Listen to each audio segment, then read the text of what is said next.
So ప్రజా సంకల్ప యాత్ర చంద్రబాబు నాయుడు వంచన మీద, ఆయన ప్రజా వ్యతిరేక పరిపాలన మీద మరి ప్రజల్లో వస్తున్న ఆ యొక్క కోపాన్ని వాళ్ళని శాంతిపరుస్తూ మరి ఈ ప్రభుత్వం మీద ఒత్తిడి తీసుకొచ్చి ప్రజా సమస్యల్ని దూరం చేసే విధంగా మరి జగన్మోహన్ రెడ్డి గారు ఇదే తిరుపతిలో పూజ చేసుకొని మరి ప్రజా సంకల్ప యాత్ర ఇడుపులపాయలో స్టార్ట్ చేశారు. నిన్న ఇచ్చాపురంలో విజయవంతంగా ముగిసింది.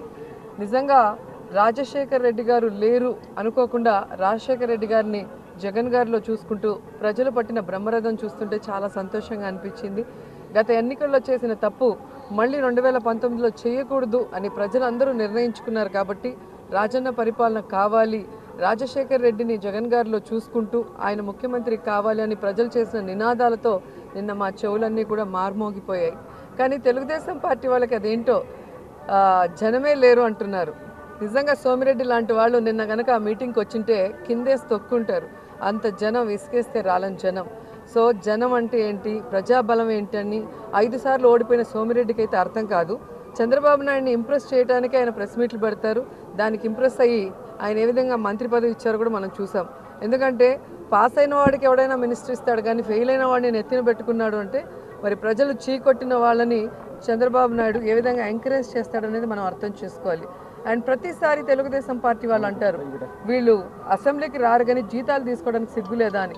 నేను సూటిగా చెప్తున్నాను సోమిరెడ్డికి, 5 సార్లు ఓడిపోయిన నీకు మంత్రి పదవి తీసుకోవడానికి సిగ్గులేదా, మంత్రిగా జీతం తీసుకోవడానికి సిగ్గులేదా అని నేను అడుగుతున్నాను. అలాగే మీకున్న ఎమ్మెల్యేలు, మీకున్న బలం చాలదన్నట్టు వైఎస్ఆర్ కాంగ్రెస్ పార్టీ ఎమ్మెల్యేలని 23 మందిని తీసుకోవడానికి మీకు సిగ్గులేదా?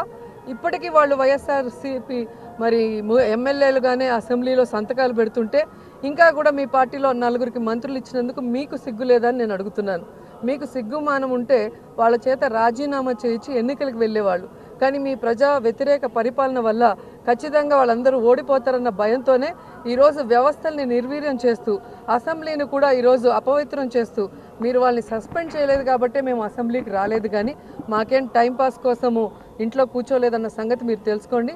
ఈ రోజుకి కూడా వైఎస్ఆర్ కాంగ్రెస్ పార్టీ నాయకుడు జగన్మోహన్ రెడ్డి గారితో సహా ఎమ్మెల్యేలు కానీ ఇన్ఛార్జీలు అందరూ కూడా వారి వారి కాన్స్టిట్యున్సీలో ప్రజలకి అండగా ఉంటూ ప్రజలకి భరోసా ఇస్తూ వారి సమస్యల్ని దూరం చేయడంలో ఏ విధంగా పనిచేస్తున్నారో తెలుసుకుంటే మంచిదని కూడా తెలియజేసుకుంటూ ఇక రైతుల గురించి గొప్పగా మాట్లాడారు నిన్న సోమిరెడ్డి గారు.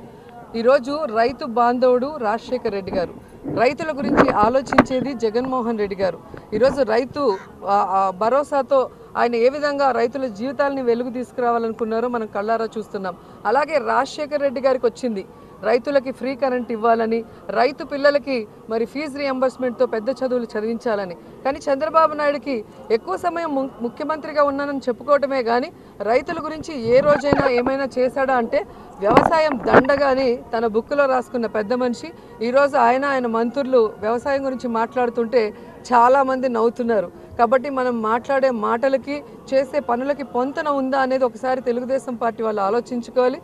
ఇక మీదట మరి జగన్మోహన్ రెడ్డి గారి మీద మీరు చేసిన అటాక్ వల్ల ఏదైతే వైజాగ్ ఎయిర్పోర్ట్లో తప్పించుకోవాలన్న ప్రయత్నం చేశారో ఎన్ఐఏకి ఈ కేసు మరి విచారణకు ట్రాన్స్ఫర్ అయింది. కాబట్టి దాంట్లో ఉన్న తెలుగుదేశం పార్టీ వాళ్ళందరూ కూడా ఊచలు లెక్క పెట్టాల్సి వస్తుంది.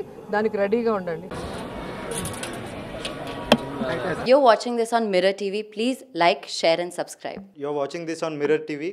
Please like, share and subscribe. You're watching this on Mirror TV. Please like, share and subscribe.